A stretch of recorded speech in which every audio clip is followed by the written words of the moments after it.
welcome to What Happened This Week? We are here. This will be a Wednesday when you listen to it. As usual, what's going on, everyone? Hope you're doing all right. Today, talking about Super League, the soccer league that has ultimately now capitulated.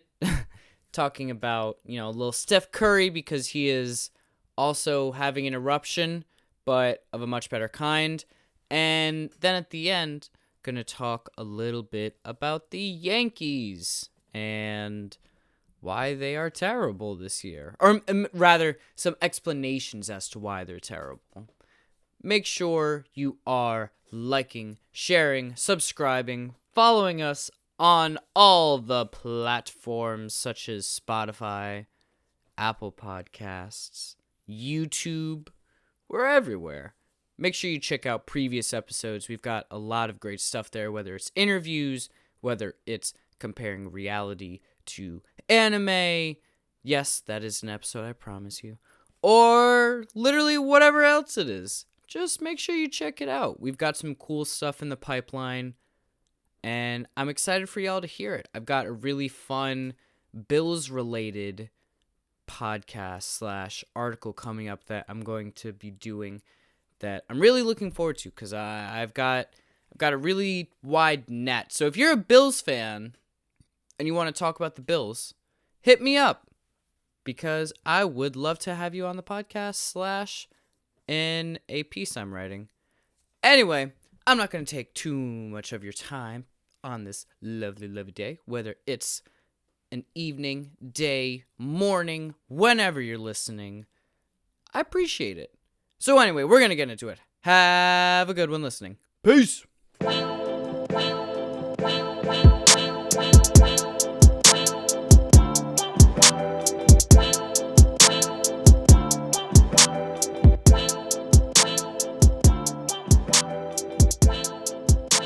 And we're back. First, talking about the European Super League. My thoughts and reactions to everything that's gone down. So, for people who aren't following or just not a fan of soccer, recently, all of the biggest clubs in Europe, well, not all of them, but 12 of the biggest clubs in Europe decided that they were not going to play in the UEFA Champions League anymore and do a sort of weekly league with the other 11 teams. So the teams there was 6 English teams. It was Liverpool, Man United, Arsenal, Chelsea, Tottenham Hotspur, and I think Man City. Hold on. Let me start over. Arsenal, Man United, Tottenham, City, Chelsea, Liverpool. Those were the teams. Yeah, the biggest teams in the English Premier League, right? Crazy. Also joined by Atletico Madrid, Real Madrid, and Barcelona. And from Italy, Juventus, Milan, and Inter Milan. So the idea was, why their idea was like, they're thinking, the owners were and the people who were trying to organize this, why are we splitting revenues with these teams that don't really matter, that they're playing in the same competition with?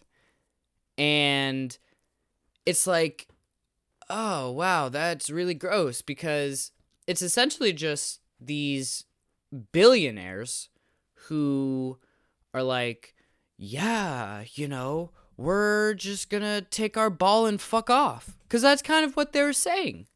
And is it a coincidence that not most, but a large percentage of these owners are American-owned? And I'm going to say no, because they see what the NBA is doing, and they're like, oh, we want that kind of revenue deal. We want that money. We want to do a system where there's no bottom leagues, so that means there's no relegation. Relegation basically means that if you play bad enough, you fall down to the league below the one you were just playing in, pretty much. And in this new 12-team league, there would not have been that. So basically, they were going to pretty much take all again. It's the same thing as them taking their ball and going home because they're not happy with how the bottom line is looking. And maybe it's not even that they're not happy with it, but the prospect of making all this more money by playing with the best teams in Europe all the time rather than, playing Burnley on a Wednesday type shit. They didn't want to do that anymore. And, I can see what they're going for, but the problem is it's malicious because, soccer started as a blue-collar game. Dock workers would be playing it, factory workers would be playing it. If you look at a lot of the logos, or not a lot, but if you look at some team logos, you can see the origins of the club. Because, again, a lot of these clubs started 100 years ago, and over 100 years ago, in fact. And it was a way for people who didn't have the money to, live luxuriously. It was a way for them to have fun, right? That's why these clubs were started. And, even a club like Liverpool, who started as a socialist club, and now this is sort of on the opposite end of that because rather than being for the people, it's being taken by these billionaires who are like, oh, well, we're just gonna make all our money. Fuck you and the way you've been running things for the past 100 years. That's some bullshit right there. So, a couple of years ago, a team named Leicester City won the Premier League. And for those of you who don't know, that is like the equivalent of the turtle beating the hare. Like if that was a real thing. Leicester City, they weren't seen as a good team. They had recently been promoted from the league under it. So that's the other side of relegation, where if you play well enough in the lower leagues, you can get promoted to a higher league. So Leicester City had not been in the Premier League for that long in terms of their, that recent season, and they won the Premier League. That would never be able to happen in this Super League because it just wouldn't, because you're not going to have smaller clubs in the Super League. They didn't want smaller clubs in the Super League. And I don't know, that's fucked up. It's fucked up to take something that people love so much and not gatekeep it, but sort of lock it away and be like, no, you aren't good enough. Blah, blah, blah, blah, blah. I don't know. It takes the entire structure and throws it against the wall. Also, if there's no relegation, then, what's to say that you don't just spend unlimited? And they wouldn't have been in UEFA stuff anymore. UEFA is the governing body in Europe for soccer. So again, would you have to institute a salary cap? How would this work? And I don't know. I think that's kind of gross. And then in the future, you would have people be like, oh, well, Messi and Ronaldo, they were good, but did they ever win Super League? Did they ever do it in Super League? Oh no, they were just playing in Spain against this, these farmers. And it's just like, come on, man. That's not even the closest thing to smart you could say about that.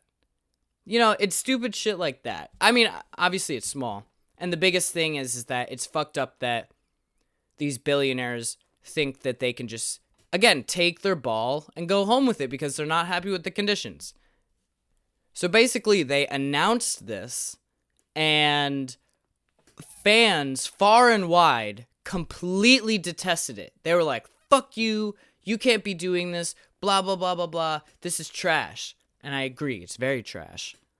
And all English clubs have dropped out, and there's fallout all over the place because fans were truly, truly angry. And at least with the English teams, you know, the clubs who dropped out at first were Manchester City and Chelsea. And again, this was after they announced. They were fully okay with going forward with this until they heard how much their fans hated it. And then the other English clubs followed suit. I'm pretty sure Atletico Madrid has dropped out, as well as Barcelona to this point. So it's been a mass exodus because of fan reaction. So I think, first of all, good on the fans. Good on the fans, and I don't want to give props to the people listening because they were the ones who made this decision in the first place. But I don't know. I feel like American owners, they wouldn't listen like that. It's much less of... I mean, there's a community here with sports, but there's an understanding that these are a business. And it's much more community-oriented in Europe. These are sometimes like centers of gathering for people in, a small town in England.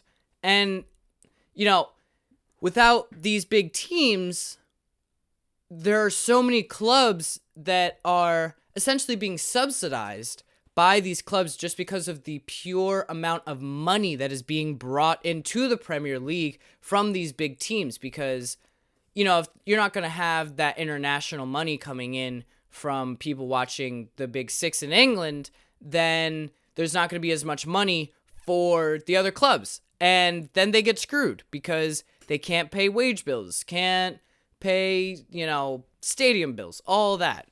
So ultimately, I think it's a good thing that all these teams have dropped out because you're just going to save sort of the soul of the game.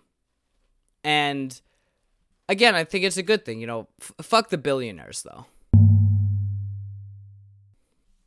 And next topic, I want to just quickly touch on Steph Curry, the performance he's having. And yeah, so over the past 10 games, which you can, equal out to like a month, Steph Curry is absolutely fucking exploding. He's going insane. He's going absolutely insane. So he is carrying his team, and, okay, I'm just going to give you some of the stats because Steph Curry is fucking insane. So basically, his last 9 games, I know I gave you over the 10, but his last 9 games, 49 points, 47 points, 33 points, 42 points, 53 points, 38, 32, 41, 37. So over the past 10 games, he's hit 73s. He's hit 73s. He has also taken the lead in the points leader for the season. Bradley Beal was at, I think, 31.1, and Steph Curry took it over last night, and he's at 31.4 now. You just don't see this because not only is he making a lot of threes, he's being efficient with it. Which is insane. It's insane. He's taking 14 threes a game and hitting 7 of them. Do you understand how lucky we are to be watching Stephen Curry play basketball? Do you understand? He's making his MVP push. Like, if the Warriors finish as the 8th seed, I mean, come on now. I mean, I know Nikola Jokic. That dude is a talented man. But come on now. What Steph Curry is doing is never been done before.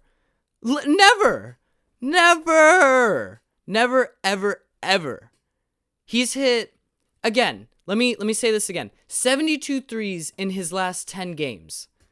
Apparently, that is more than Chris Paul, Tobias Harris, Russell Westbrook, Pascal Siakam, Giannis Antetokounmpo, or Joel Embiid has made the entire season. The entire season. He's also, again, he's winning games. He is winning games against good teams. Again, last night he dropped 49 on the 76ers, who are the first seed in the West. Steph Curry, just stop. Stop, Steph. I don't know what else to say beyond, like, he's just nasty. He's absolutely disgusting. And when you watch it, it's not like he was doing in his MVP seasons. He's got, like, the ball in his hand so much more, so it's like him just picking his spots, getting to them, and boom, cash money. He was getting MVP chance last night in Philadelphia. Insane. Last part real quick, because I have definitely gone over this episode in my rantings. The Yankees are the worst team in the American League right now. They cannot freaking hit anything, and outside of Garrett Cole, they can't pitch for their damn lives. Cole has an ERA. It's so low right now, and the rest of the pitchers have, like, ERAs above 5. Terrible. Trash. I think this falls at the shoulders of Brian Cashman and Yankees manager Aaron Boone. I know how much we like Boone. Oh, yeah, he's a guy who'll get angry for us. But Brian Cashman he's not had a team that can really make that push. On paper, I guess, but he's not put that team together. He's not made aggressive enough moves to go and bring a World Series back to the Bronx for the first time in over 10 years. And that's a long stretch for Yankees fans. We expect greatness, but Brian Cashman hasn't followed through. I think it starts with deals like the Giancarlo Stanton trade, where we gave up not a lot, but, you know, we gave up dudes. And I think with Stanton in, there's a certain, like, I don't know. I don't know how to describe it. I love Giancarlo Stanton, but I just don't know if that trade was the best thing for the Yankees. You also look at, not re-signing Didi Gregorius. And I understand that not re-signing Didi led to us getting DJ LeMahieu, but I don't know. The team does, the team feels lifeless. And again, I think that starts with Cashman.